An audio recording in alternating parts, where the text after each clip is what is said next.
کوئی 1000 سے زیادہ ورکرز کے کیسز جو ہیں وہ ATC 1 میں لگے ہوئے ہیں، اور ظلم کی حد یہ کر دیتے ہیں کہ ایک کیس میں جو ورکر ایک تھانے میں مثال کے طور پہ سنجانی تھانے کے FIR میں گرفتار ہیں، تو اسی روز ان کو سنبل تھانے کے FIR میں ملوث کرنے کے لیے درخواست دے دیتے ہیں عدالت کو کہ جی اب وہاں پہ ان کی شناخت پریڈ کرانی ہے۔ شناخت پریڈ کے نام پہ AC یا مجسٹریٹ جو ہیں وہ 15-20 دن کی تاریخ دے دیتا ہے۔ پھر جب وہاں سے یہ پروسیس مکمل ہوتا ہے اور ضمانت ہوتی ہے تو پھر درخواست دیتے ہیں کہ اب جی کوئی SR کے تھانے میں ان کی شناخت پریڈ کرانی ہے۔ تو یہی کام انہوں نے ریسکیو 1122 کے اہلکاروں کے ساتھ کیا۔ اپنی گاڑی پہ پولیس نے گولیاں مار دی اور کہا جی کہ یہ بھاگنا چاہتے تھے۔ سرکاری ملازمین ہیں اور آئے تھے فرسٹ ایڈ دینے کے لیے زخمیوں کو، یہ کہاں بھاگتے؟ عقل مانتی ہے یہ کہ یہ پولیس پہ حملہ آور ہوتے، اور پھر پولیس جو ہے ہمیشہ معجزانہ طور پہ بچ جاتی ہے۔ گاڑی کو گولیاں لگ گئی، تو لہذا اسلام آباد پولیس کی یہ جو کرتوت ہیں، یہ جو ہتھکنڈے ہیں، یہ انسانیت کے خلاف ہیں، اور یہ لوگ چھوٹ تو جائیں گے لیکن جو تذلیل ہو رہی ہے یہ 2-2 3-3 ماہ اپنے بچوں سے دور۔ 1122 کے جو اہلکار ہیں وہ بیچارے ابھی تک اپنے وردیوں میں ہیں، تو حوالاتوں میں ایک تانے سے دوسرے تانے، ان کے ساتھ کیا کچھ نہ ہوا ہوگا۔ پھر ہمارے MPs جو ہیں جن کی بیلیں ہو گئی، ان کو بھی پھر نئے مقدمے میں ملوث کر دیا، انور زیب خان کو، ملک لیاقت کو اور دیگران کو۔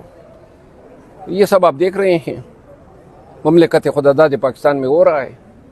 آئینی ترمیم کے بعد ہمارے مایناز کبوتر باز تو چلے گئے انگلینڈ،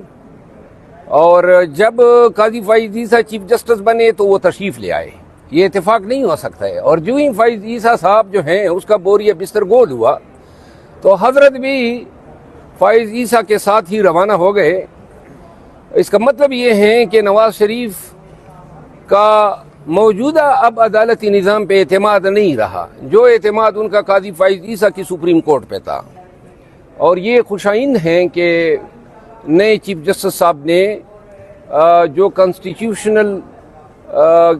جو کیسز کے بینچز کی کمیٹی میں سینیارٹی کے اصول کو ملوذ خاطر رکھا ہے۔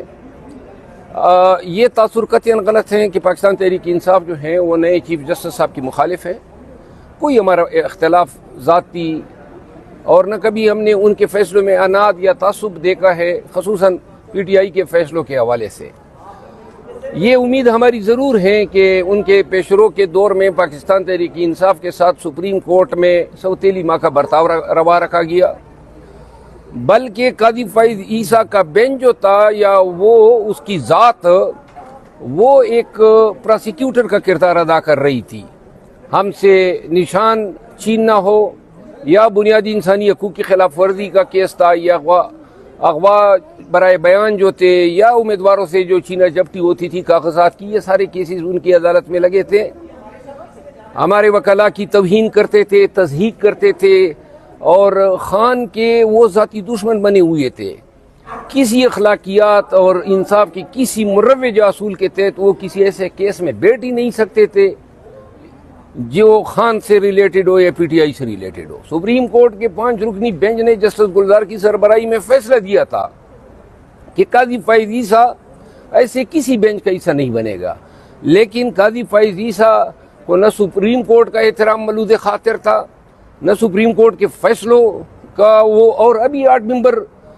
بینچ جو لارجر بینچ ہے اس کے فیصلے کی تصدیق انہوں نے کس طرح کی ہے۔ لہذا ایک نفسیاتی بیمار تھا، اور وہ جب گیا ہے تو اس کے اہل خانہ، بچوں اور ان کی جو ٹرالنگ ہوئی ہے، میں ہمیشہ ٹرالنگ کا مخالف رہا ہوں، لیکن اس کی ٹرالنگ پہ یا اس کے ساتھ جو رویہ برتا گیا ہے اس پہ مجھے دلی سکون ہوا ہے۔ تمام مناصب پہ بیٹھنے والے لوگ یہ سن لیں کہ ایک دن آپ لوگوں نے یہ روز بھی دیکھنا ہے جب پبلک میں آپ نے جانا ہے اور پبلک نے آپ کو آپ کے کردار کا آئینہ دکھانا ہے۔ تو لہذا ایسے لوگ جو ہیں وہ ایسے ہی رویے کے حقدار ہیں۔ ان کی پبلک میں ہر جگہ پہ ان کو آئینہ دکھانا چاہیے تاکہ یہ لوگ جب مناصب پہ ہو تو ظلم نہ کریں، ان کو نظر آئے کہ اور لوگوں کے ساتھ بھی ریٹائرمنٹ کے بعد کیا ہوا تھا. قاضی فائز ان کو نظر آئے کہ اور لوگوں کے ساتھ بھی ریٹائرمنٹ کے بعد کیا ہوا تھا.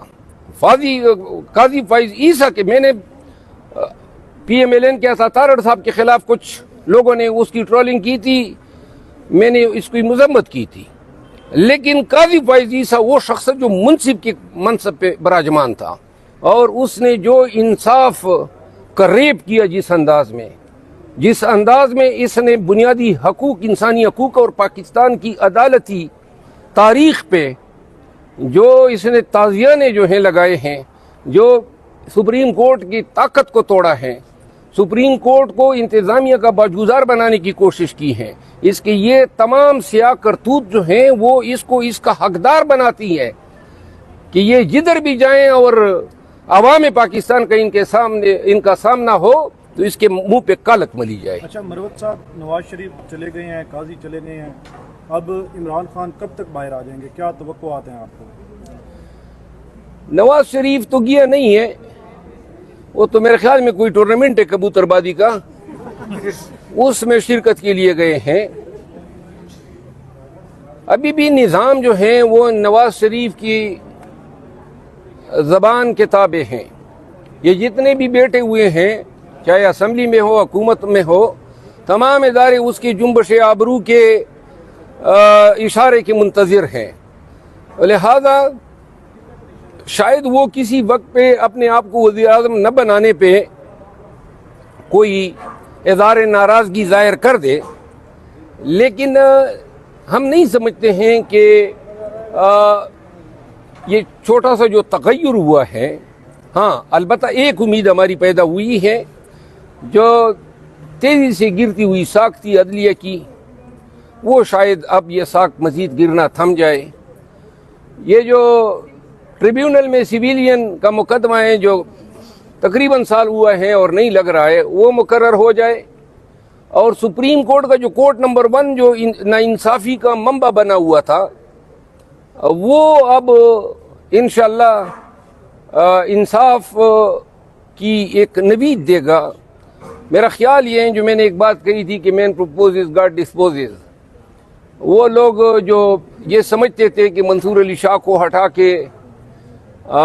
کسی اور جج صاحب کو یا پھر جو موجودہ چیف جسٹس صاحب ہیں ان کو لانے سے شاید ان کے کوئی مقاصد پورے ہوں گے, وہ یہ سوچ رہے ہوں گے کہ شاید اللہ نے جو کرنا تھا وہ ہو گیا, اور جو ابتدائی جو چند اقدامات ہیں یا افریدی صاحب کے, ان کی میں ستائش کرتا ہوں. صاحب یہ بتائیے گا کہ یہ جو اکتوبر کا آخری اجرا چل رہا ہے, اس میں پاکستان تحریک انصاف کو کچھ ریلیف بظاہر ملا ہے, یہ تاثر دیا جا رہا ہے کہ ڈیل ہوئی ہے یا پھر ڈیل جو ہے وہ اس وقت اسٹیبلشمنٹ کی طرف سے دکھائی جا رہی ہے, تو اس حوالے سے کیا کہنا چاہیے؟ نہیں, آپ لوگ یہ دیکھیں, یہ سوال میڈیا پہ بہت سارے حضرات کر رہے ہیں. تو جو ہمیں ریلیف ملا ہے, بشرا بی بی کی رہائی ہوئی ہے, تو بشرا بی بی کی گرفتاری کس چیز میں تھی یہ بھی تو آپ دیکھیں نا. علیمہ خانم کی اور عظمیٰ خانم کی رہائی ہوئی ہے, تو آپ نے دیکھا تھا جب ان کو گرفتار کر رہے تھے, نہتے کڑے تھے, بائی کے لیے نکلے تھے, تو ان کو رہا نہیں ہونا تھا. کون سے ان کے پاس جو ہے مشین گنیں تھی, اسلحہ تھا, کوئی کیا دہشت گردی ان بیچاریوں نے کی تھی. تو لہٰذا ایسے لوگ, ہم بھی تو گرفتار ہوئے نا, یہاں پارلیمان کے سامنے 8 دن ہم نے گزارے اور رہا ہو گئے, تو وہ کوئی ڈیل کا نتیجہ تھا. عدالتیں گرچہ کمزور ہو چکی ہیں, لیکن اتنی بھی کمزور نہیں ہیں کہ جو انسانیت سسک رہی ہے, تڑپ رہی ہے, اس پہ اتنا بھی ترس نہ کھائیں. 27ویں ترمیم حکومت لے کے آنے کا ارادہ رکھ رہی ہے, تو تحریک انصاف کے مزید لوگ بک سکتے ہیں جو نہیں بکے تھے پچھلی ترمیم میں, یعنی بیک ورڈ پہ حکومت سے رابطے میں تھے اور منظر پہ نہیں آئے تھے؟ بکنے کا تو ہمارے ہاں رواج ہے پاکستان میں, اور جو پہلے بک گئے تو بعد میں نہ بکنے کے حوالے سے کون یقین دہانی آپ کو دلا سکتا ہے؟ پیسہ بھی ہو, اربوں میں ہو, زور زبردستی بھی ہو, اور یہ نظام بھی ہو, لیکن میرا خیال یہ ہے کہ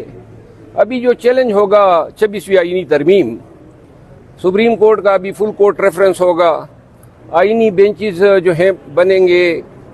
ان کو ہم دیکھ رہے ہیں, اور شاید جو ابتدائی سفر شروع ہوا ہے وہ تو بڑا خوشائند دکھائی دے رہا ہے. اللہ کرے پاکستان کے لیے، عدلیہ کے لیے، بنیادی انسانی حقوق اور ہمارے دستور کے لیے اس میں خیر پنہا ہو. اچھا یہ بتائیے گا پی ٹی آئی قومی اسمبلی کی جوڈیشل جو کمیٹی ہے اس میں بیٹھنے جا رہی ہے؟ میرا خیال ہے کہ ہم اس میں پارٹیسپیٹ کریں گے. شکریہ سر. Thank you so